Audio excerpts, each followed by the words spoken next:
I am Dr. Anjaya, Professor of History, Usmania University, from Hyderabad, IGNOU Regional Center. ఈ రోజు మన live ఛానల్లో history of India from 1206 to 1707 AD or CE, that is BHI C 133 బుక్లో నుంచి unit number 6 అదేంటంటే the Mughal polity from Akbar to Aurangzeb. Mughal polity from Akbar to Aurangzeb, unit number 6, part 2. Part 1 is completed in the last class. Now today part 2, Mughal politics, polity from Akbar to Aurangzeb. Last class we discussed the Akbar part of the politics of the Akbar part. We discussed politics of Akbar part is from 1556 to 1600. This is the Akbar was under the Bairam Khan leadership or Bairam Khan regency. So this is from the after Humayun's death, Akbar was appointed in the northwestern part of India. He was there at the northwestern part of India when Humayun died. Then when Humayun died in 1556, the Afghan rulers of Bihar, Jaunpur and Bengal, under the generalship of Hemu, occupied Delhi and Agra, these parts. Now, the Akbar, who was appointed in the northwestern part of India as a governor, as a provincial ruler of this province under the Bairam Khan regency. Then that time he was only 13 years old. So under his leadership, his accession to the throne, so before the Panipat is the one stage. Then this time all the nobles are accepted, nobility of the court accepted the Bairam Khan regency or superior power, because that was in the crisis. So it was challenged by the Afghans, so that the Mughal nobility accepted Bairam Khan's leadership and regency, or superior power. But after second battle of Panipat, Akbar defeated Hemu. Fortunately, as Bairam Khan's and Akbar, the stage of Bairam Khan power is divided into 4 parts, but from the accession to throne and the second battle of Panipat to 1556 to 57, middle of 57, then 57 to 59, 59 to 60. These are the stages of Bairam Khan. So in the first stage, Akbar was only 13 years old boy, so that the entire power was in the hands of Bairam Khan. Then second stage, the battle of Panipat, Akbar got victory over the Hemu. Fortunately, Akbar, due to the arrow, Akbar side నుంచి Hemu country గుర్చుకోవడంతో Hemu fallen on horseback. So దాంతో ఆ horse పరిగెత్తడం, Hemu army కూడా అతనితో పాటు master horse పరిగెత్తుందని master. So కాబట్టి దానితో మిస్అండర్స్టాండింగ్ తోటి Hemu సైన్యంలో పాల్గొనడం, దాన్ని అక్బర్ చేజ్ చేయడం, వెంటబడటం, అందరిలో చంపించడం. ఆ విధంగా ఫార్చునేట్గా సెకండ్ బ్యాటిల్ ఆఫ్ పానిపట్ యుద్ధంలో గెలిచాడు. గెలిచి ఢిల్లీను, ఆగ్రాను, గంగా యమున ప్రాంతాన్ని పట్టుకున్నాడు. ఆ తర్వాత నెక్స్ట్ స్టేజ్ అక్బర్ అంటే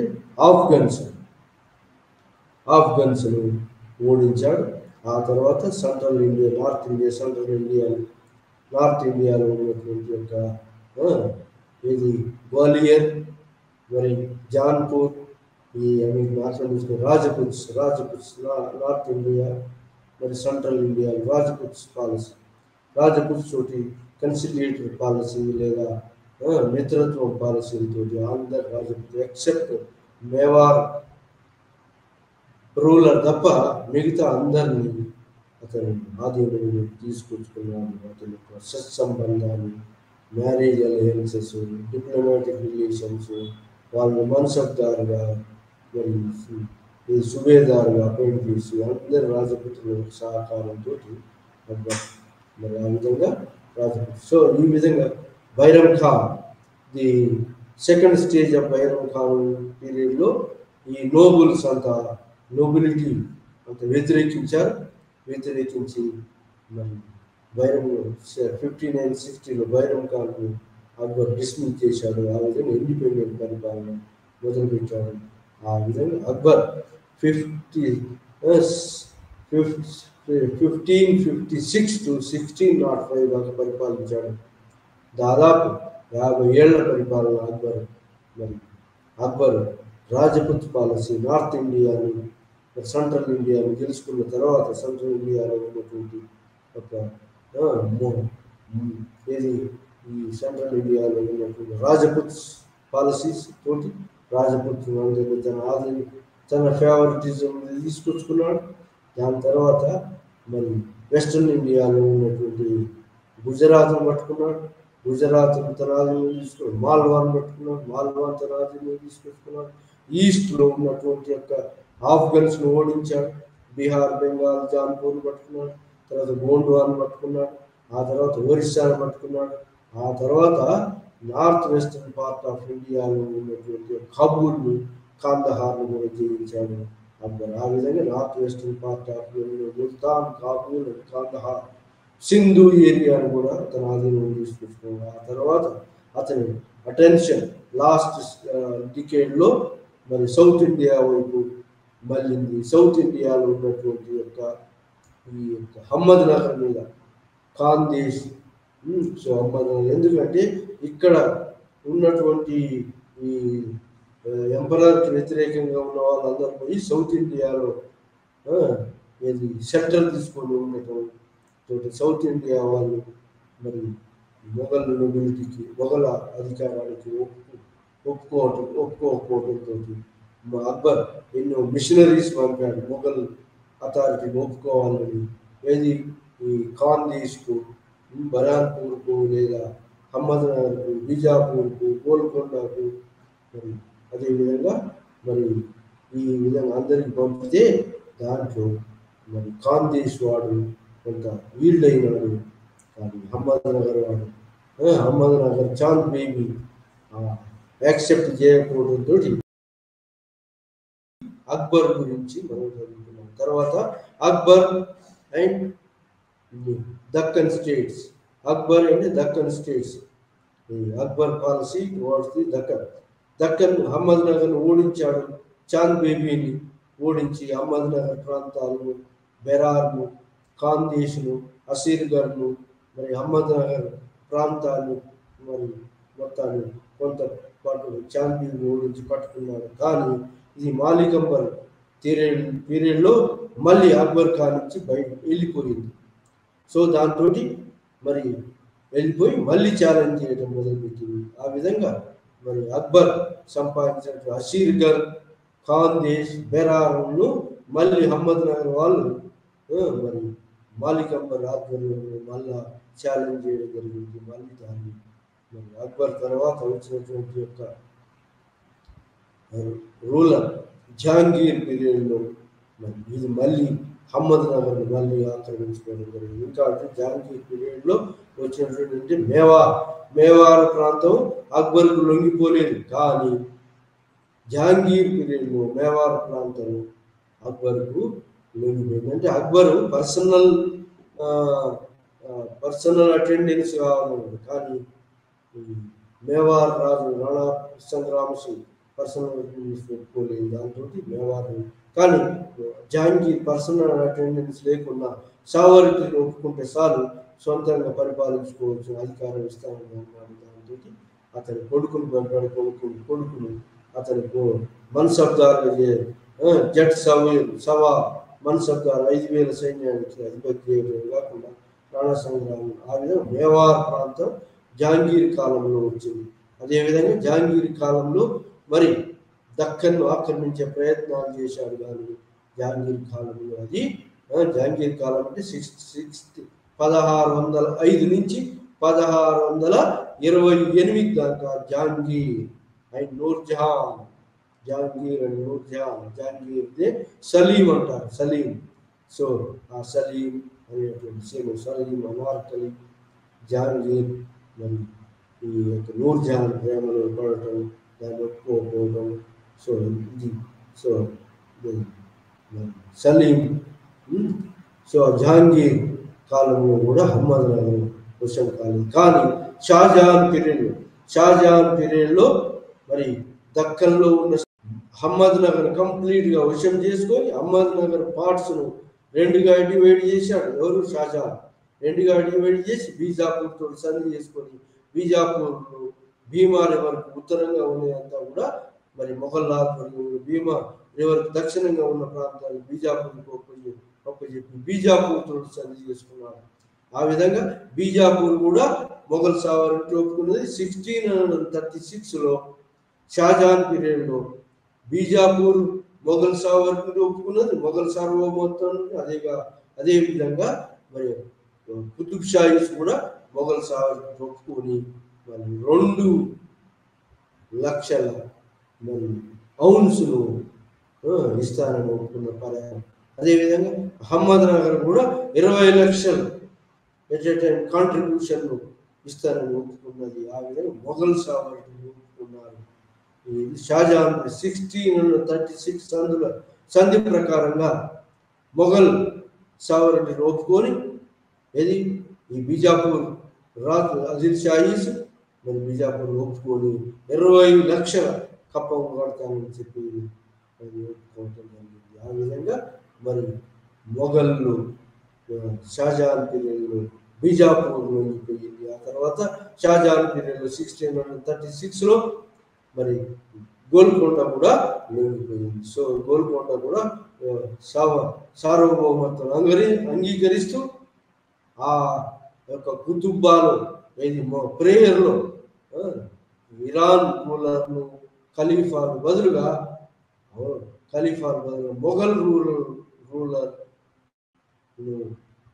రూలర్ మీద కుతుబ్బా ఖురాన్ చదువుతానని ఒప్పుకోవటమే కాకుండా మొఘల్ షాజహాన్ పేరును ప్రకటించినట్టు కాకుండా మొఘల్ నాణాల మీద మొఘల్ చిహ్నాలు వేసుకోవడానికి ఒప్పుకున్నారు. ఈ విధంగా మరి దక్కన్ స్టేట్స్ షాజహాన్ కాలంలో సంధి చేసుకొని సార్వభౌమత్వాన్ని అందించింది. అదేవిధంగా షాజహాన్ కూడా మరతాసును కూడా లొంగ తీసుకోవాలనుకున్నాడు. కానీ మరతాసు మరి షాజహాన్ ప్రయత్నం మరతాసు లొంగ తీసుకోవడం జరిగింది. కానీ షాజహాన్ దాని తర్వాత ఔరంగజేబును దక్కన్ సుబేదారుగా చేశాడు.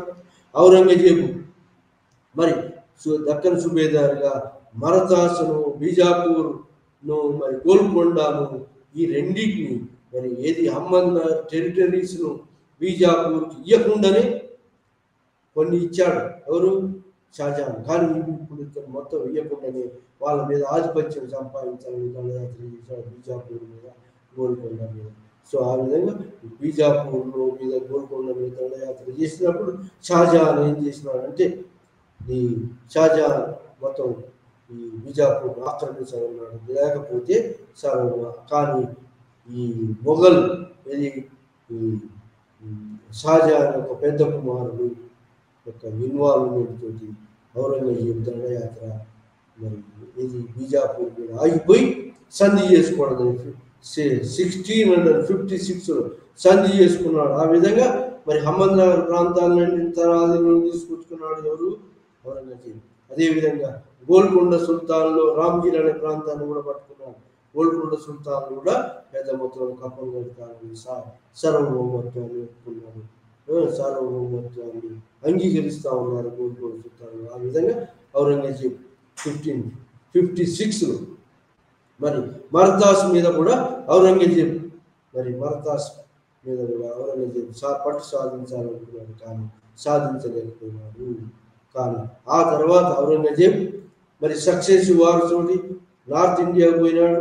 నార్త్ ఇండియాలో షాజహాన్ పెద్ద కుమారుడు రాజ్యం కట్టాలంటే ఇతను ఔరంగజేబ్ దక్కన్ గవర్నర్గా సుబేదార్గా ఉన్న ఔరంగజేబు మూడో కుమారుడు. కానీ మొదటి కుమారుడు దారాన్ని తొలగించి బంధించి షాజహాన్ మరి అక్కడ ముంతాజ్ మహల్ చేతులుగా నిర్బంధించి మరి ఆ పెద్ద అన్నయ్యను దారాశికుని చంపించి రెండవ వారిని తన యొక్క నేర్పడితోటి మిగతా అన్నదమ్ములు మూడవ వాడు ఔరంగజేబు మిగతా వాళ్ళని తన వైపు తిప్పుకొని వాళ్ళను కూడా మరి రెండవ వారిని కూడా చంపించి మరి ఆ విధంగా మరి ఔరంగజేబ్ రాజ్యానికి సక్సెసివ్ వారసత్వ యుద్ధాల్లో గెలుపొంది మరి 1658లో రాజ్యానికి వచ్చాడు. 1658 నుంచి 1707 దాకా పరిపాలించినాడు ఔరంగజేబ్. సో ఆ విధంగా ఔరంగజేబ్ కాలంలో దక్కన్ రాజ్యాల్లో ముఖ్యంగా ఔరంగజేబ్ కాలంలో ఔరంగజేబ్ ఏమని డిసైడ్ చేసుకున్నాడంటే మొత్తం అహ్మద్నగర్ ప్రాంతాలు, ఖాందేశ్, బెరార్ ప్రాంతాలు కాకుండా బీజాపూర్కి ఏమి ఇవ్వకుండా మొఘల్ ప్రాంతాలు బీజాపూర్ను మరి గోల్కొండను మరి నమ్మిస్తూ ఏది మరదాస్ శివాజీని వీళ్ళతో సంధి చేసుకొని శివాజీని అణిచేయాలని చెప్పి మరదాసును అణిచేయాలని ప్రయత్నం చేశాడు. ఆ ప్రయత్నాలు సఫలం కాలేదు. మరదాను అణిచివేయడం ప్రయత్నం సఫలం కాలేదు. ఆ విధంగా ఇది కూడా ఔరంగజేబు కాలంలో మరదాసును దక్కన్ను అణచడానికి ప్రయత్నాలు జరిగినాయి. మహారాష్ట్రీయుల మీద ఆధిపత్యం చెలాయించడానికి అతను 4 స్టేజ్లో ప్రయత్నం చేశాడు. 1556లో మరి ఏబుల్ తర్వాత 56 to 60 నేను అఫ్జల్ ఖాన్ పంపాడు. ఇది శివాజీ అప్పటికే శివనేరు దుర్గంతో సిజ్జియాబాయి ఆధ్వర్యంలో అతను షాజీ బాన్స్లే కుమారుడు. అతను మరి షాజీ బాన్స్లే మొఘల్ కోర్టులో ఉన్నాడు. కొన్ని రోజుల తర్వాత బీజాపూర్ పోయినాడు. సో ఆ విధంగా శివాజీ ఇండిపెండెంట్ రాజ్యాన్ని అతనే స్థాపించుకున్నాడు. ఈ విధంగా వారసత్వ క్రైసిస్ రావటంతో మరదాస్కు దక్కన్ సుల్తాన్ బీజాపూర్ మరి గోల్కొండ వాళ్ళు కప్పం కట్టకుండా ఎగనామం పెట్టారు.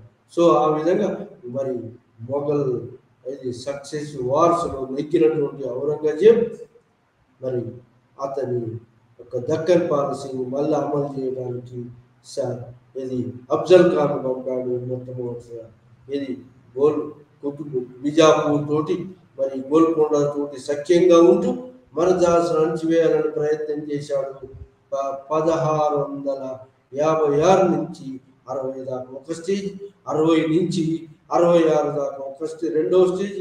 ఈ స్టేజ్లో 60 నుంచి 1556 నుంచి 60 దాకా మరి అఫ్జల్ ఖాన్ పంపాడు. 1559లో అఫ్జల్ ఖాన్ కాంప్రమైజ్ చేస్తానని ప్రిటెండ్ చేయడం, దాంతో అఫ్జల్ ఖాన్ను మరి శివాజీ తన పులిగోలతోటి మరి చంపివేయడం జరిగింది. సో దాంతో అఫ్జల్ ఖాన్ తర్వాత షాయిస్తా ఖాన్ పంపాడు. షాయిస్తా ఖాన్ కూడా మరి ట్రీటీ ఆఫ్ షాయిస్తా ఖాన్ కూడా మరి సక్సెస్ కాలేదు. దాని తర్వాత రాజా జయసింగ్ను రాజపుత్ర రాజును పంపాడు. రాజపుత్ర రాజుకు మరి శివాజీకి ఒక సంధి జరిగింది. ఆ సంధి పురందర్ ట్రీటీ 1666లో పురందర్ ట్రీటీ జరిగింది. పురందర్ ట్రీటీ ప్రకారంగా మరి బీజాపూర్ ప్రాంతాలు కొని, అహ్మద్నగర్ ప్రాంతాలు కొని ఇచ్చి మరి మొఘల్ కోర్టును దర్శించుకోవాలి, మొఘల్ ఔరంగజేబు దర్శించుకోవాలి, మొఘల్ కాంప్రమైజ్ అవుతాడు ఔరంగజేబు. ఆ విధంగా మొఘల్ కోర్టు తీసుకపోతే అక్కడ అతనికి సరి అయిన ట్రీట్మెంట్ రూలర్ తోటి, ఔరంగజేబు తోటి జరగకపోయేటప్పటికీ సరి అయిన రిసీవ్ చేయకపోవడంతో శివాజీ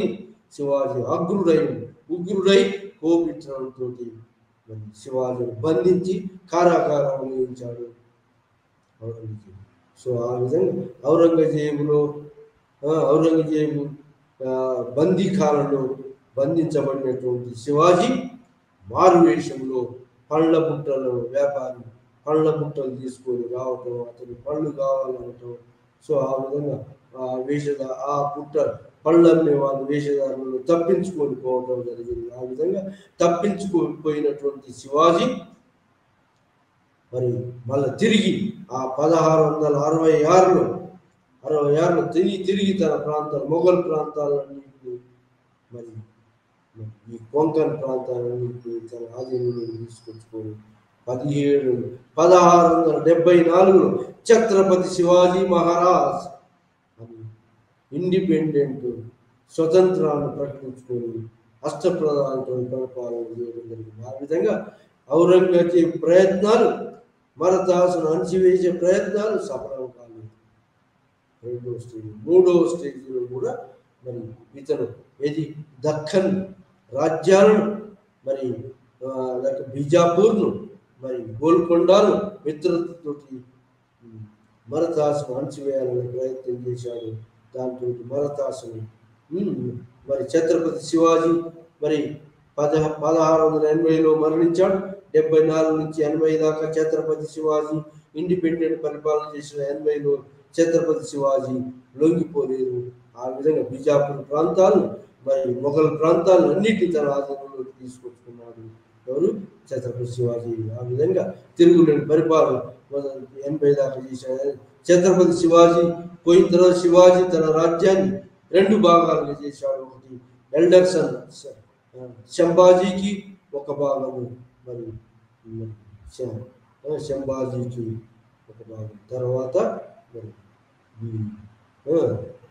రెండో కుమారునికి కూడా ఒక భాగం ఇచ్చారు. సో ఆ విధంగా ఇద్దరి అన్నదమ్ముల మధ్య సఖ్యత లేకపోవడం, దీన్ని శంభాజీ ఒప్పుకోకపోవడం, ఆ విధంగా మొఘలు శంభాజీ సంధి చేసుకోవడం, మరి ఆ విధంగా మరి యంగర్ బ్రదర్ను పట్టుకోవడం, ఆ విధంగా శంభాజీ రూలర్ కావడం, ఆ విధంగా మరి మరదాసును అణిచివేయాలని ప్రయత్నం చేశాడు ఔరంగజేబు. కానీ అతని వల్ల కాలేదు. శంభాజీని మళ్ళీ తర్వాత శంభాజీకి ఔరంగజేబు మధ్యలో ఈ ఔరంగజేబు యంగర్ బ్రదర్ ఛాలెంజ్ చేశాడు.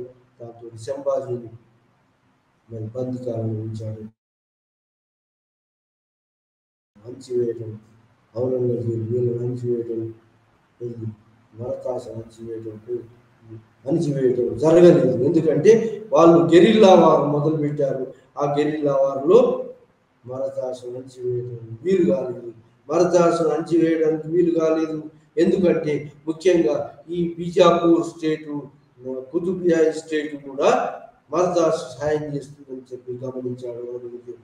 సో ఆ విధంగా మరి ఇట్లా వీళ్ళు బీజాపూర్, గోల్కొండ, మరదాస్ అంతా కూడా శివాజీ మరదాసు సాయం చేస్తున్నారు అనేటువంటి నెపంతో ఈ విధంగా ఔరంగజేబ్ ఏం చేశాడంటే మరి బీజాపూర్ను 1687లో దండయాత్ర చేసి బీజాపూర్ను ఓడించి బీజాపూర్ మొత్తాన్ని తన ఆధీనంలో తీసుకొచ్చుకున్నాడు.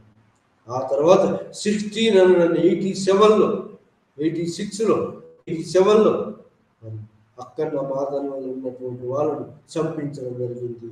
ఆ విధంగా అబుల్ హసన్ తానిషా గోల్కొండ ఫోర్ట్లో పోయి హైదరాబాద్ వదిలిపెట్టి గోల్కొండ ఫోర్ట్లో తలదాచుకున్నాడు. ఆ విధంగా గోల్కొండ ఫోర్ట్లో 1687లో ఈ ఔరంగజేబ్ ఫోర్సెస్ అటాక్ చేసింది. 6 months అయింది గోల్కొండ ఫోర్ట్ వశం కావట్లేదు. ఆ తర్వాత గేట్ కీపర్గా ఉన్నటువంటి గేట్ కీపర్ను అబ్దుల్లా ఖానీ అబ్దుల్లా పాని తన యొక్క లంచాన్ని లొంగ తీసుకొని ఒక మిడ్ నైట్ గోల్కొండ ఫోర్ట్ యొక్క గేట్ తెరిపించడం, ఆ విధంగా మొఘల్ సైన్యం కోటలోకి 6 months చుట్టూతో ఉన్నాయి కానీ కోటలోకి దారి దొరకట్లేదు. ఎందుకంటే కోట బురుజు నుంచో గోల్కొండ సైన్యం పిరంగులు కాల్స్తుంది, మరి కోట అవతల వాళ్ళు ఉన్నారు. ఇది ఈ విధంగా 6 months అయింది, ఎంతకు లొంగిపోవట్లేదు. ఆ తర్వాత ఈ గేట్ కీపర్ని పట్టుకొని లంచాలు ఇచ్చి ఔరంగజేబు గేట్ తెరిపించి మొఘల్ సైన్యం లోపలికి పోయి అక్కడ అబ్దుల్ రజాక్ లహరి అనేవాడు విరోచితంగా పోరాడాడు. అతని యొక్క పోరాటాన్ని చూసి ఔరంగజేబు ముగ్ధులైనాడు. ఆ విధంగా అతని పోరాటంలో మరి అన్కాన్షియస్గా అతని హార్స్ మీద పడిపోతే అతని హార్స్ 2 kilometers దూరం అవతలికి తీసుకుపోయి ఆగిపోయింది. ఆ తర్వాత ఔరంగజేబు అతన్ని వెతికించి అతని యొక్క గాయాలను మాన్పించి అతని జాగీరిచ్చి గౌరవించాడు. ఏది అబ్దుల్ రజాక్ లహరి. ఆ విధంగా మరి అబుల్ హసన్ తానిషాన్ మరి ఆ తర్వాత బందీగా పెట్టింది. ఎక్కడ ఔరంగాబాద్ ఫోర్ట్లో బందీగా పెడితే అతను అక్కడికి చనిపోయింది. ఆ విధంగా గోల్కొండ ఫోర్ట్ను ఆక్రమించుకున్నాడు ఎవరు? ఔరంగజేబు 1687 CE ADలో గోల్కొండను ఆక్రమించాడు. బీజాపూర్ను 1686లో ఆక్రమించాడు. తన ఆధీనంలో తీసుకొచ్చుకున్నాడు. గోల్కొండను తన ఆధీనంలో 1687లో తీసుకొచ్చుకున్నాడు. ఆ విధంగా మరి మరదాసుకు వీళ్ళు తోడ్పడుతున్నారని, వీళ్ళు అలయన్స్గా తన అధికారాన్ని ధిక్కరిస్తున్నారని చెప్పి మొదట షియా స్టేట్స్ వీళ్ళు మొఘల్ సున్నీ షియా స్టేట్స్ అణిచివేసి తన ఆధీనంలో తీసుకొచ్చుకున్నారు. కానీ ఆ తర్వాత కూడా మరి అతను మరదాస్ మీద ఔరంగజేబు సక్సెస్ కాలేదు. 1680 నుంచి 1707 దాకా లాస్ట్ స్టేజ్ మరదాసు లొంగ తీసుకోవాలనుకున్నాడు, ప్రయత్నం చేశాడు. ఆ లాస్ట్ స్టేజ్లో కూడా మరదాసు లొంగిపోలేదు. గెరిల్లా వారితోటి మరదాసు వాళ్ళ యొక్క స్వతంత్రాన్ని కాపాడుకొని మరి ఔరంగజేబు మరి మరణించేదాకా కూడా పోరాడారు. ఆ తర్వాత కూడా స్వతంత్ర మహారాష్ట్ర రాజ్యాన్ని స్థాపించారు. ఆ విధంగా ఔరంగజేబు మరి ఏది దక్కన్ రాజ్యాల తోడ్పాటుతోటి మరదాసు అణచివేయాలనుకున్నాడు. మరదాసుతో సహకారంతో దక్కన్ సుల్తాన్ రాజ్యాలను, దక్కన్ షియా రాజ్యాలను అణచివేయాలనుకున్నాడు. రెండింటిని కూడా అణచివేయి లాస్ట్ మరదాసు లొంగ తీసుకోవడానికి ఒకటే మార్గం ఆలోచించాడు. ఆ యొక్క బీజాపూర్ను, గోల్కొండను రెండింటిని కూడా తన ఆధీనంలో తీసుకుంటాడు. అంతకుముందు ఎప్పుడు ఏంటంటే మరదాసు, బీజాపూర్ అండ్ గోల్కొండ వాళ్ళు ఇన్ఫైటింగ్ నడిచేది వాళ్ళ మధ్యలో. ఔరంగజేబు కొంత రెస్ట్ దొరికేది ఔరంగజేబు, కానీ ఇట్లా రెస్ట్ లేకుండా ఈ యొక్క షియా స్టేట్స్ను, ముస్లిం స్టేట్స్ను అణిచే వరకు ఈ యొక్క మరదాసుకు ఇంకా ఫ్రీడమ్ దొరికింది. ఆ విధంగా ముస్లిం స్టేట్స్ అయినటువంటి యొక్క బీజాపూర్, గోల్కొండ లొంగిపోయిన తర్వాత మరదాసు మీద కాన్సన్ట్రేట్ చేశాడు ఔరంగజేబు. కానీ మరదాసును అణిచివేయటం, సంభాజీని అండ్ రాజారామును ఇద్దరిని డివైడ్ చేసినటువంటి సామ్రాజ్యంలో ఇద్దరిని ఒకరి మీద ఒకరిను మరి ఎగిరించినప్పటికీ, ఒకరితో సఖ్యత, ఇంకొకరితో వ్యతిరేకత ఏది చేసినప్పటికీ కూడా మహారాష్ట్ర ప్రాంతాన్ని ఓడించలేకపోయాడు. ఆ విధంగా సంభాజీని ఇంప్రిజన్మెంట్ చేశాడు, రాజారాం ఎదుర్కొన్నాడు, అతని యంగర్ బ్రదర్. ఆ విధంగా యుద్ధం కంటిన్యూస్గా జరుగుతున్నది. ఆ తర్వాత మరి రాజారామును అణచివేయడానికి సంభాజీని మరి అతని యొక్క బందీ నుంచి విడిపించాడు. ఆ విధంగా మొఘలు మహారాష్ట్రలో డిసెన్షన్స్ అంటే ఏంటి విభజన జరిగింది. అయినప్పటికీ కూడా ఔరంగజేబు మరదాసు మీద సక్సెస్ సాధించలేకపోయినాడు. వాళ్ళు గెరిల్లా యుద్ధంతో మరదాసు లొంగిపోలేదు.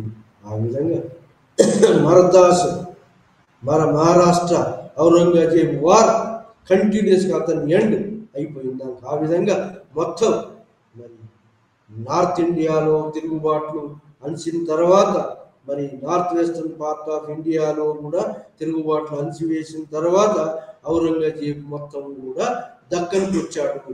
దక్కన్కి వచ్చి 25 సంవత్సరాలు ఇక్కడనే గడిపాడు. ఈ ఫస్ట్ 25 years ఔరంగజేబ్ నార్త్ ఇండియాలో ఉన్న తిరుగుబాట్లను అణచివేయడం జరిగింది. First 25 years. అదేవిధంగా నార్త్ వెస్టర్న్ పార్ట్ ఆఫ్ ఇండియాలో ఉన్న తిరుగుబాట్లను అంచడానికి ప్రయత్నాలు చేశాడు. సో ఆ విధంగా north western part of India, north India, ఆ తర్వాత దక్కన్కి వచ్చాడు. దక్కన్కి వచ్చి 25 సంవత్సరాలు ఇక్కడనే మరి డైరెక్ట్గా ఈ ప్రాంతాలను తన ఆధీనంలో తీసుకోవాలనుకున్నాడు. ఈ విధంగా ఒకళ్ళ మిత్రత్వంతో ఇంకోళ్ళు విషపరుచుకోవాలని ప్రయత్నం చేశాడు. ఆ విధంగా బీజాపూర్ సన్నిహితంతో మరదాసు అణచివేయాలనుకున్నాడు, కానీ అది సాధ్యం కాలేదు. మరదాసు సన్నిహితంతో బీజాపూర్ గోల్కొండను ఆక్రమించుకున్నాడు, అది సాధ్యం కాలేదు. సో ఆ విధంగా ఇతని యొక్క కాంప్లెక్సిటీ యొక్క పాలసీని పసిగట్టినటువంటి యొక్క శివాజీ మరదాసు బీజాపూర్ అండ్ గోల్కొండ సఖ్యతను, వాళ్ళ మధ్యలో సఖ్యతను ఏర్పరచుకున్నారు. సో ఆ విధంగా మరి ఈ సఖ్యత అనే దానికి వీటి మధ్య సఖ్యతతోటి ఔరంగజేబు బీజాపూర్ గోల్కొండను ఆక్రమిస్తేనే ఈ మరదాసు లొంగిపోతారు అని చెప్పి మరి పాలసీని డైరెక్ట్గా మరి బీజాపూర్ మీద అమలు చేసినాడు. ఆ విధంగా 1686లో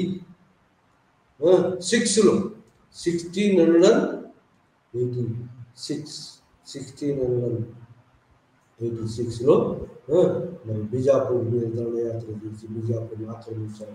1687 గోల్కొండ ఓడించి చెప్పారు.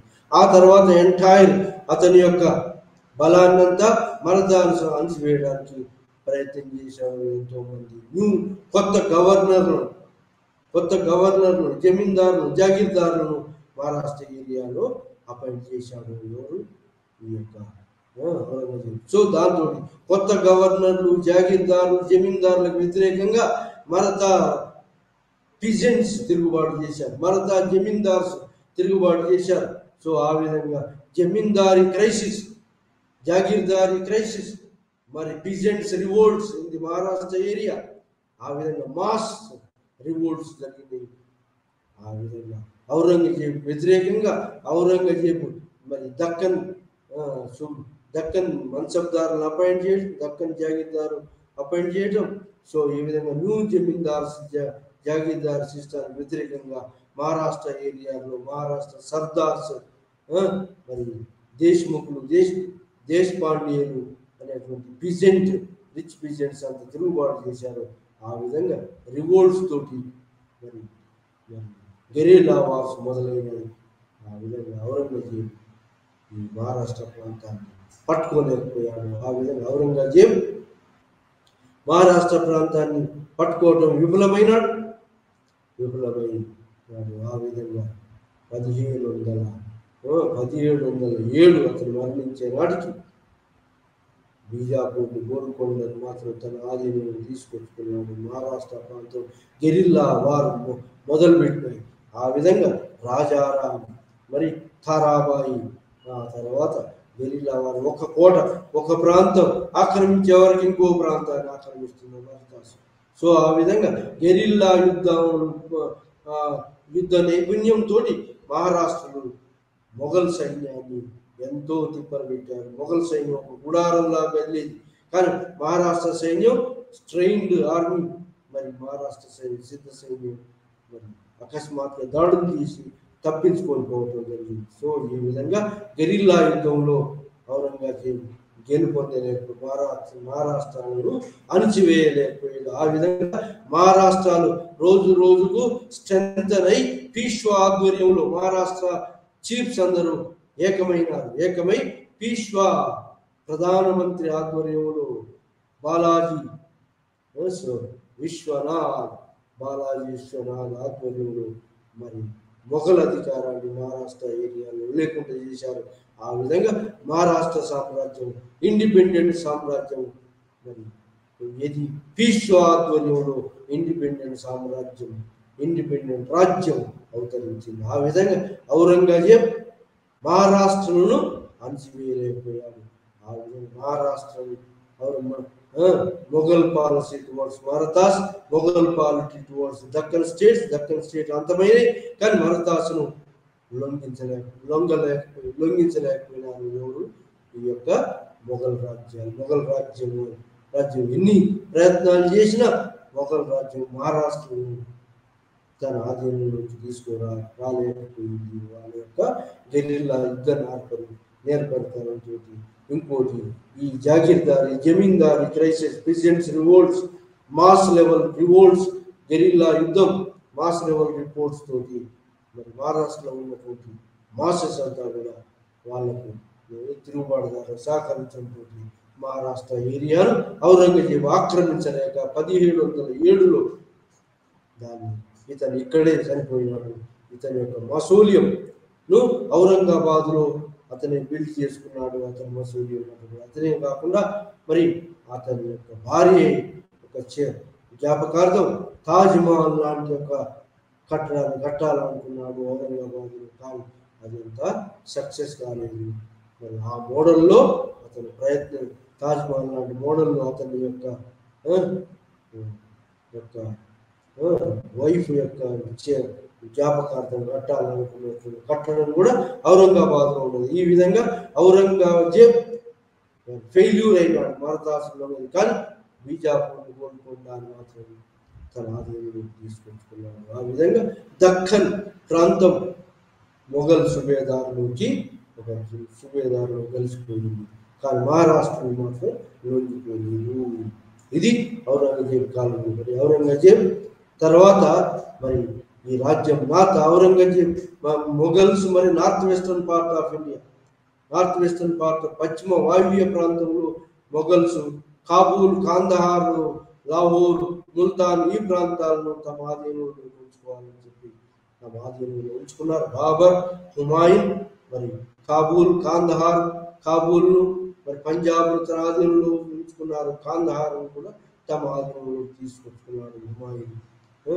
కానీ కొంతకాలం అతని ఆధీనంలో ఉన్న తర్వాత వీళ్ళని వ్యతిరేకించే ఉజ్బెక్లకు, నార్త్ వెస్టర్న్ పార్ట్ ఆఫ్ ఇండియాలో ఉజ్బెక్లు, ఎక్కడ ఈ యొక్క ఖైబర్ బొలాన్ పాస్ అవతల ఉన్నట్లు ఉజ్బెక్లు, మరి తర్వాత పర్షియన్స్ కాందహార్ ప్రాంతంలో మరి ఈ విధంగా ఉజ్బెక్లు మరి ఒకవైపు, కాందహార్ వైపు పర్షియన్స్ అటువైపు, అటోమన్ టర్క్లు విజృంభించడం, ఈ విధంగా నార్త్ వెస్టర్న్ పార్ట్ ఆఫ్ ఇండియాలో పెద్ద క్రైసిస్ నడుస్తుంది. ఏది అన్నిటి మధ్య అన్ని పోటీ పడుతున్నారు. ఒకవైపు behind the north western part of India Ottoman Turks విజృంభిస్తున్నారు, పర్షియన్ రాజు, ఇరాన్ రాజు విజృంభిస్తున్నాడు.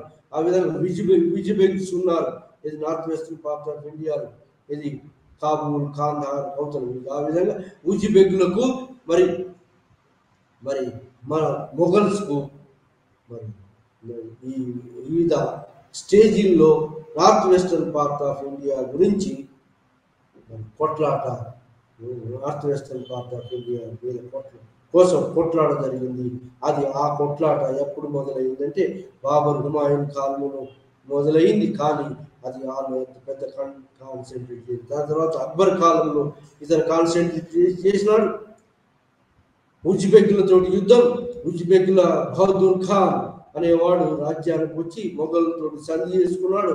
మొఘల్ అక్బర్ తోటి సంధి చేసుకొని ఈ ప్రాంతాన్ని తన ఈ కాందహార్ ఏరియాను, కాబూల్ ఏరియాను ఇక్కడ వాళ్ళు అక్బర్ తోటి మరి మంత్రాలు జరిపాడు. కానీ అక్బర్ ఈ యొక్క ఈ ఉజ్బెక్ల వాడైనటువంటి వారికి లొంగిపోలేదు. ఆ విధంగా కొట్లాట మొదలైంది. ఎవరికి? అక్బర్కు మరి ఈ ఉజ్బెక్ల బహదూర్ ఖాన్ మధ్యలో. ఆ విధంగా లాస్ట్కు అక్బర్ వివిధ స్టేజీలు తర్వాత ఈ ఆఫ్ఘనిస్తాన్ రూలర్ ఉజ్బెక్స్ యొక్క కాబూల్ కాందహార్ ఏరియాలో ఉజ్బెకులు స్వతంత్రించారు. ఉజ్బెకులు అక్బర్ కాలంలో ఈ ప్రాంతాన్ని బౌద్ధుల్ ఖాన్ ప్రాంతంలో తనకి ఇవ్వమని డిమాండ్ చేశాడు, కానీ అక్బర్ ఇవ్వలేదు. ఆ విధంగా ముల్తాన్, లాహోర్, పంజాబ్, మరి ఈ యొక్క కాబూల్ దాకా ఇతను ఆధీనంలో కాందహార్ మాత్రం ఎప్పుడు తగాదాలో ఉంది. ఎవరి మధ్యలో? ఉజ్బెకుల మధ్యలో ఒకవైపు, మరి అటు ఆ ఉజ్బెకుల అవతల అటమన్ టర్క్స్, పర్షియా రాజు, వీళ్ళ మధ్యలో ఈ యొక్క కాందహార్ ఎప్పుడు బోన్ ఆఫ్ కంటెన్షన్ గా మిగిలింది. ఎవరికి మధ్యలో? మొఘలుల మధ్యలో, మరి ఉజ్బెకుల మధ్యలో, పర్షియా రాజు మధ్యలో, అటమన్ టర్క్స్ మధ్యలో. ఆ విధంగా ఈ ప్రాంతాలన్నీ నార్త్ వెస్టర్న్ పార్ట్ ఆఫ్ ఇండియాలో స్టెబిలిటీని సాధించడం కొంతవరకు షాజహాన్ పీరియడ్లో, ఔరంగజేబ్ పీరియడ్లో సాధించారు. సో ఆ విధంగా ఉజ్బెకులు కాందహార్ను తమ ఆధీనంలో ఉంచగలిగారు. ఇంకా మొఘలులకు మరి చిఫ్టైన్స్ మొఘలు మరి సామంత రాజులు, మొఘలుల ప్రావిన్స్లలో ఎందరో చీఫ్టైన్స్ ఉన్నారు. చీఫ్టైన్స్ అంటే సామంతరాజు. ఈ సామంతరాజులు ఎట్లా తోడ్పడిందంటే మొఘల్ సామ్రాజ్య విస్తీర్ణానికి తోడ్పడింది. ఎట్లా అంటే సామంతరాజులు సామంతగిరి ఒప్పించుకొని ఆ ప్రాంతాలను ఇండిపెండెంట్ గా పరిపాలిస్తూ యాన్యువల్ పెస్కుస్ ను ఆ ట్రిబ్యూట్ ను చెల్లిస్తూ మొఘల్ సామ్రాజ్య విస్తీర్ణానికి తోడ్పడ్డారు. ఎవరు? ఈ చీఫ్టైన్స్ మొఘల్ రాజు కూడా ఏం చేసినారు? చీఫ్టైన్స్ ఒక ఈ పెరిఫెరియల్ ఏరియాలో లేరు, సెంట్రల్ ఏరియాలో కూడా ఉన్నారు. ఈ చీఫ్టైన్ ఎక్కువ మంది చీఫ్టైన్స్ ఎవరంటే రాజాస్ చీఫ్టైన్స్. వీళ్ళు మొఘల్ సామ్రాజ్య విస్తీర్ణానికి తోడ్పడడం కాకుండా మొఘల్ సామ్రాజ్యం మరి బలంగా తయారు కావడానికి ఈ చీఫ్టైన్స్ మొఘల్ రాజుల యొక్క పరస్పర సహకారం ఏంటంటే, ఈ చీఫ్టైన్స్ మరి యాన్యువల్ కాంట్రిబ్యూటింగ్ ఇయ్యటమే కాకుండా మొఘల్ సైన్యం యొక్క ఖర్చును తీర్చడం కాకుండా మరి మొఘల్ సైన్యాన్ని పోషించే ఖర్చును అందజేయడం ట్రిబ్యూట్ ద్వారా ప్రభుత్వం యాన్యువల్ కాంట్రిబ్యూట్ ద్వారా అందజేయడం కాకుండా సైన్యాన్ని కూడా సమకూర్చాయి. ఆ విధంగా మొఘల్ సైన్యం గొప్ప సైన్యంగా మారి మొత్తం భారతదేశంలో ఉన్న అన్ని ప్రాంతాలను తన ఆధీనంలో తీసుకొచ్చడానికి ఈ చీఫ్టైన్స్ ముఖ్యంగా చీఫ్టైన్స్ కు మరి పరస్పరం మొఘల్ యొక్క రక్షణ కూడా ఉంటుంది. ఎవరైనా వాళ్ళ మీద దండయాత్ర చేస్తే మొఘల్ సైన్యం రక్షిస్తుంది. ఆ విధంగా చీఫ్టైన్స్ మధ్యలో మరి మొఘల్ రాజుల మధ్యలో సఖ్యత ఉండేది. కాబట్టి మొఘల్ పెద్ద సామ్రాజ్య నిర్మాణానికి, దాని పటిష్టతకు మరి పరస్పర యొక్క తోడ్పాటుతోటి చీఫ్టైన్స్ బాగా తోడ్పడ్డారు అని చెప్పవచ్చు. ఆ విధంగా మొఘలు మరి మరతాస్ రిలేషన్స్, మరతాస్ని ఎంతవరకు మరి లొంగ తీసుకోలేకపోయినారు. మరి అంతేకాకుండా మరి ఈ యొక్క north western part of India Marathas మరి Mughals north western part of India Kabul, Kandahar ఎన్నో ప్రయత్నాలు చేసి ఆ ప్రాంతం తన ఆధీనంలోకి ఉంచుకోగలిగారు. జహాంగీర్, షాజహాన్, ఔరంగజేబ్ కాలంలో అక్కడ అంచివేసి ఆ ప్రాంతాన్ని తన ఆధీనంలో ఉంచుకోగలిగారు. సో ఆ విధంగా మొఘల్ సామ్రాజ్యం 300 సంవత్సరాలు పరిపాలించినటువంటి మొఘల్ సామ్రాజ్యం 1526 నుంచి 1707 దాకా గొప్ప సామ్రాజ్య నిర్మాత అయినటువంటి ఔరంగజేబు దాకా ఇది మరి గొప్ప సామ్రాజ్యంగా ఉండింది. కానీ అతని తర్వాత అతని వారసుల మధ్యలో కొట్లాట, సక్సెసివ్ వారసత్వ యుద్ధాలు జరగడం ద్వారా మొఘల్ సామ్రాజ్యం క్షీణించిందని చెప్తున్నారు. ఇదొకటి. వారసత్వ యుద్ధాల ద్వారా మరి ఔరంగజేబు యొక్క పాలసీస్, రిలీజియస్ పాలసీ వల్ల మరి మొఘల్ సామ్రాజ్యం క్షీణించిందని చెప్తున్నారు. రిలీజియస్ పాలసీ, ఇంటాలరెంట్ పాలసీ, మొత్తం భారతదేశానంతా ఇస్లాం రాజ్యంలోకి తీసుకోవాలని చెప్పి హిందూ రాజులను అందరినీ షియాలని సున్నీలు తప్ప షియాలు మొత్తం దక్కని మొత్తం రాజ్యాన్ని ముస్లింల ఆధిపత్యం రూల్ చేయాలని ప్రయత్నించాడు ఔరంగజేబు. దానికి వ్యతిరేకంగా తిరుగుబాటు జరిగినాయి. సో ఆ విధంగా మరి ఔరంగజేబు యొక్క రిలీజియస్ పాలసీ మొఘలును మరతాసును అణిచివేయలేకపోవడం కాకుండా దక్కన్లో మిగతా ప్రాంతాల్లో ఎన్నో తిరుగుబాటుగా జరగడానికి తోడ్పడింది. ఆ విధంగా మొఘల్ సామ్రాజ్యం విచ్ఛిన్నానికి వారసత్వ తగాదలే కాకుండా మరి ఔరంగజేబు యొక్క రిలీజియస్ పాలసీ రాజపుత్ పాలసీని మొఘల్ రాజపుత్ పాలసీని బ్రేక్ చేసినాడు. మరి పిజెంట్స్ ఎవరైతే తిరుగుబాటు చేసే మరి సెంట్రలైజేషన్ సుబాదార్ అయిన ఔరంగజేబు కాలంలో దక్కన్ ప్రాంతాలు అతని ఆధీనంలోకి వచ్చినాయి. కాబట్టి దక్కన్లో ఉన్నటువంటి వాళ్ళు ఎంతోమందిని సుబేదారులుగా చేయటం, జమీందారులుగా మన్సబ్దారులుగా చేయటం, తర్వాత జాగీర్దారుగా చేయటం. ఆ విధంగా న్యూ నోబిలిటీ క్లాస్ వచ్చింది. దక్కన్ నుంచి న్యూ నోబిలిటీ క్లాస్, మరి ఓల్డ్ నోబిలిటీ క్లాస్.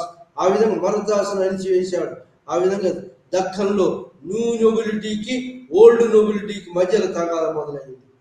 సో ఆ విధంగా మరి ఔరంగజేబు సామ్రాజ్యం మొఘల్ సామ్రాజ్యం క్షీణించడానికి ముఖ్యమైనటువంటి కారణం ఏంటి అంటే ఔరంగజేబు తర్వాత వచ్చినటువంటి వారసత్వ యుద్ధాలు అని ఒకటి. రెండవది కారణం ఏంటంటే ఒకటి వారసత్వ యుద్ధాలు, రెండవ కారణం ఏంటి అంటే వీక్ సక్సెసర్స్ రావటం, సక్సెసివ్ వారసు రావటం కాకుండా మరి బలమైన రాజులు ఔరంగజేబు తర్వాత ఎమర్జ్ కాకపోవటం, ఇంకా ఔరంగజేబు యొక్క మతపరమైన విధానం అంతా కూడా భారతదేశానంతా ఇస్లాం రాజ్యంగా మార్చాలనుకున్నాడు. అది కూడా దెబ్బతీసింది. ఆ విధంగా మొఘల్ క్షీణతకు కారణం మరి మొఘల్ సెంట్రిస్టిక్ పాలసీస్ అని మొఘల్ సెంట్రిస్టిక్ పాలసీస్ అని ఒకటి, మొఘల్ రీజనలిస్టిక్ పాలసీస్ అని ఇంకొకటి. మొఘల్ సెంట్రిస్టిక్ పాలసీ అంటే మరి సెంటర్లో ఈ యొక్క జమీందారులు, జాగీర్దారులు, సుబేదారులు మరి ఈ సెంట్రలైజేషన్ ఏది పన్ను కట్టించిన సెంట్రలైజేషన్ ఎక్కువ పన్నులు విధించారు. ఎవరి మీద? పిజెంట్స్ మీద. ఎవరు? మొఘల్ కాలంలో మరి ఈ యొక్క ఔరంగజేబు యుద్ధాలకు కంటిన్యూస్ వార్స్ ఎక్స్చెక్కర్ అంతా ఖాళీ అయింది కాబట్టి ఔరంగజేబు ఎక్కువ పన్నులు వసూలు చేశాడు. ఎవరి దగ్గర? రైతుల దగ్గర. ఆ విధంగా జమీందారులు, జాగీర్దారులు, కొత్త జాగీర్దారులు, జమీందారులు క్రియేట్ చేయబడ్డారు. వాళ్ళు ఎక్కువ మొత్తంలో పిజెంట్స్ మీద వసూలు చేయటము. మరి పిజెంట్స్ అంతా కూడా ఏంటంటే మిడివల్ ఇండియాలో ఏంటి వాళ్ళ భూములను వదిలిపెట్టి మరి పట్టణాల్లోకి పారిపోయారు. ఆ విధంగా అగ్రికల్చర్ ల్యాండ్స్ అన్ని కూడా ఫ్యాలో ల్యాండ్స్గా వ్యవసాయం వదిలిపెట్టి వెళ్ళిపోయినారు. ఎవరు? రైతులు. సో దాంతో agrarian crisis, agriculture production crisis వచ్చింది. ఆ విధంగా సెంట్రలైజేషన్, ఎక్కువ న్యూ జమీందార్స్, న్యూ జాగీర్దార్స్ మరి రావటం, ఓల్డ్ జాగీర్దార్స్, ఓల్డ్ జమీందార్స్ మధ్యలో న్యూ జాగీర్దార్స్ మధ్యలో క్రైసిస్, కొట్లాట రావటం, రైతుల దగ్గర ఎక్కువగా వసూలు చేయటం, పిజెంట్స్ తిరుగుబాటు చేయటం, అగ్రేరియన్ క్రైసిస్ రావటం, పంటలు పండకపోవటం, పిజెంట్స్ భూములు వదిలిపెట్టి పట్టణాలకు పారిపోవటం, ఈ యొక్క ఫుడ్ క్రైసిస్ రావటం జరిగింది. ఇది కూడా కారణం. ఔరంగజేబు తర్వాత మొఘల్ సామ్రాజ్యం క్షీణించడానికి కారణం new nobility, new zamindars, new jagirdars against the old jagirdars and old zamindars. ఈ విధంగా వీళ్ళందరూ కూడా ఎక్కువ మొత్తంలో పిజెంట్స్ దగ్గర, రైతుల దగ్గర వసూలు చేయడానికి ఎంత వీలు పడితే అంత దోచుకోవడానికి ప్రయత్నం చేయడంతో రైతులలో తిరుగుబాటు, పిజెంట్స్ రివోల్ట్స్ జరిగినాయి. ఆ రివోల్ట్స్ తోటి పిజెంట్స్ అంతా రైతులు కూడా భూములు వదిలిపెట్టి పట్టణాలకు చేరారు. ఆ విధంగా భూములని ఫ్యాలో ల్యాండ్స్గా, వ్యవసాయ యోగ్యంగా ల్యాండ్స్గా మారిపోయి ఫుడ్ క్రైసిస్ వచ్చింది. ఈ విధంగా ఫుడ్ క్రైసిస్ రావడం మరి ఇది కూడా మొఘల్ రాజ్య పన్నులు వసూలు చేయడానికి, ఎక్కువ పన్నులు వసూలు చేయటం, తిరుగుబాటు ఎక్కువ పన్నులు వసూలు వ్యతిరేకంగా తిరుగుబాటు జరగటం, ఫుడ్ క్రైసిస్ రావటం, ఈ విధంగా సెంట్రలిస్టిక్ పాలిటిక్స్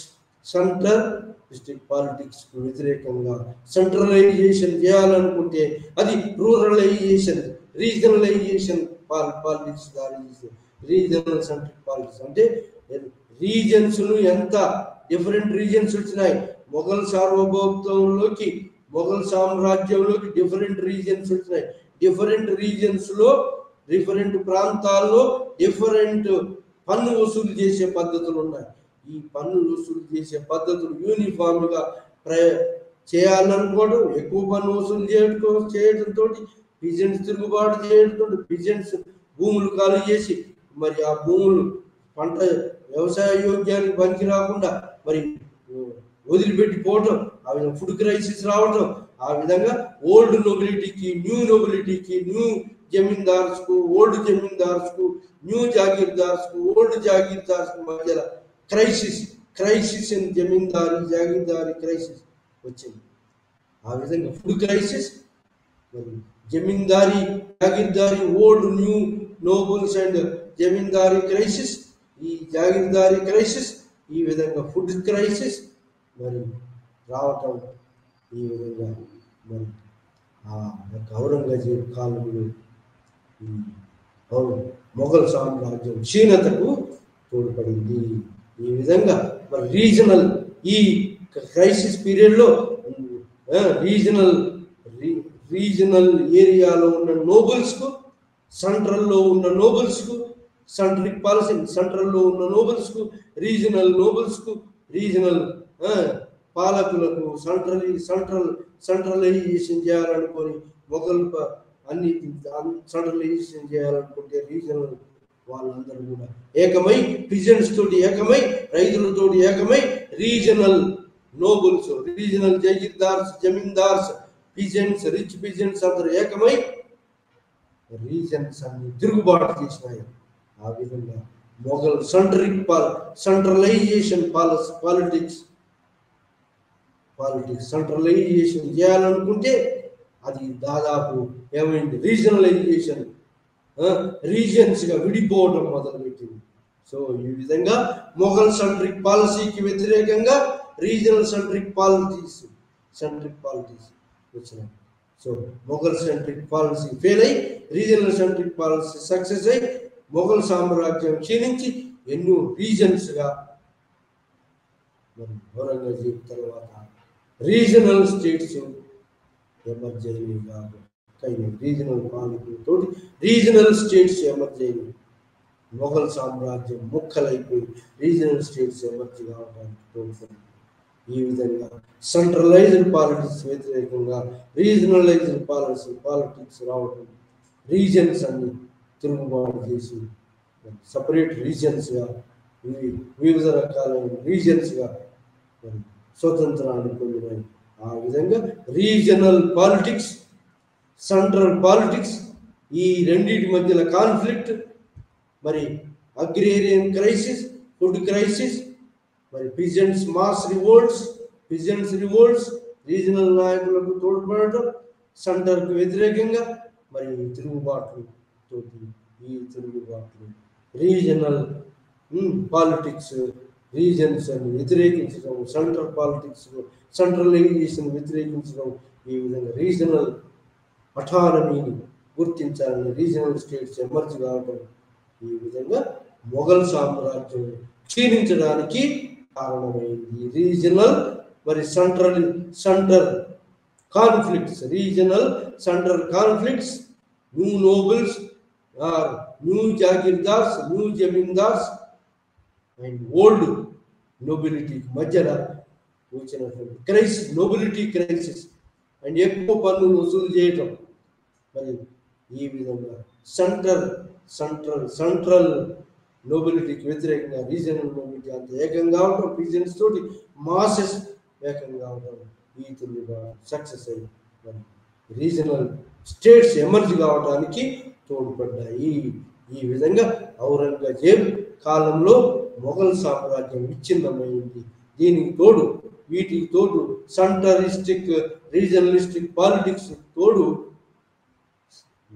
వారసత్వ యుద్ధాలు, మరి ఏబుల్ రూలర్స్ లేకపోవడం, సక్సెసివ్ రూలర్స్ అంతా ప్రధానమంత్రుల చేతుల్లో, మరి కింగ్ మేకర్ చేతుల్లో మరి కీలుబొమ్మలుగా మారిపోవడం, ఏబుల్ రూలర్స్ రాకపోవడంతో ఈ మొఘల్ సామ్రాజ్యం క్షీణించిపోయింది, అంతరించిపోయింది. ఆ విధంగా మొఘల్ సామ్రాజ్యం ముక్కలు ముక్కలుగా, ఆ ముక్కల మీద ఎన్నో ప్రాంతీయ రాజ్యాలు వచ్చినాయి. ఈ ప్రాంతీయ రాజ్యాలు రావటం మనం నెక్స్ట్ తర్వాత చదువుకోగలము.